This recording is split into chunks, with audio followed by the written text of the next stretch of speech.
Just 2 more days until Red, White, and Boom. It is the biggest fireworks celebration in the Midwest, and right now the weather looks great. So tonight we're looking at how the city plans to keep you safe during the event, with thousands of people expected to be there.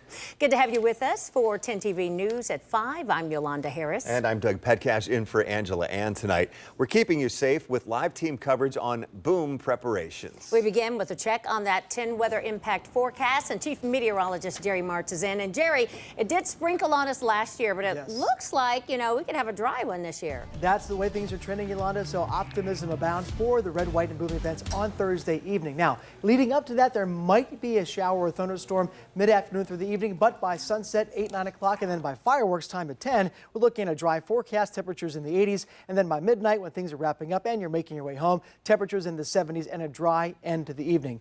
It looks good for 4th of July plans, too. In the short term, right now, we're looking better for our friends to the south. They have just been inundated with flooding rains earlier today. Those rain showers are moving out and tracking some isolated thunderstorms from the north and west. One coming right down 33 toward Bell Fountain, another was smaller cell right toward Leroux, and then we're watching a pocket of a thunderstorm right now south and east in parts of Bucyrus, south of east of Bucyrus, I should say, and around Millsboro and Ontario between now and 6 p.m. Isolated thunderstorms still possible this evening, but after that, smooth sailing while the rest of your week-long forecast coming up. Thank you, Jerry.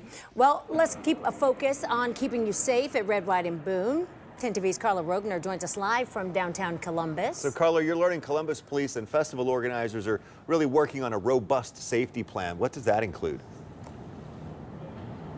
Yeah, well, this is the biggest event of the year in the city of Columbus, and the Columbus Police Department says it's all hands on deck, and officers are ready to make sure this event stays safe. They're expecting 400,000 to 500,000 people will come gather here along the Scioto River and other parts of downtown to watch those fireworks go off. The stage is set and the fireworks are lined up at Genoa Park, ready for an explosion of lights and sound on Thursday night. And just get ready for 10 o'clock because we're going to rock your socks off. Longtime fireworks director Earl Burke has been putting in lots of work to guarantee an exciting show. This is Red, White, and Boom. So those last 50 seconds, it's going to be very, very loud, and you'll feel the percussion on you. But there's been an equal amount of work between Homeland Security and the Columbus Police Department to keep families safe. You'll see officers out on foot, you'll see officers on bicycles, you'll see officers on horses, we'll have officers in the sky, and we'll even have officers on boats in the water. Sergeant Albert says police will be keeping a close eye on cameras located throughout downtown. And what are the kinds of things that your officers will be looking out for? Everything from suspicious behavior, which I know is very generic, to unattended packages, large groups of individuals hanging out together that appear to be, wanting to cause a disturbance. One popular spot to watch the fireworks, Bicentennial Park, just a block from where 7 people were injured in a mass shooting. 1 person died.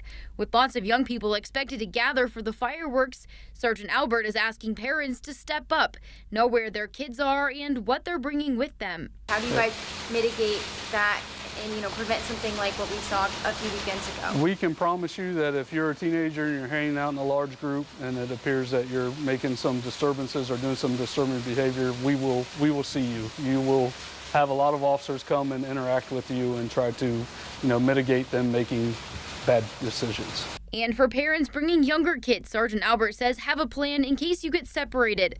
There will be 5 places where parents can reunite with missing kids. And police say it's important to remember that old adage, if you see something, say something. And organizers are recommending people get here early. Entertainment will start around noon.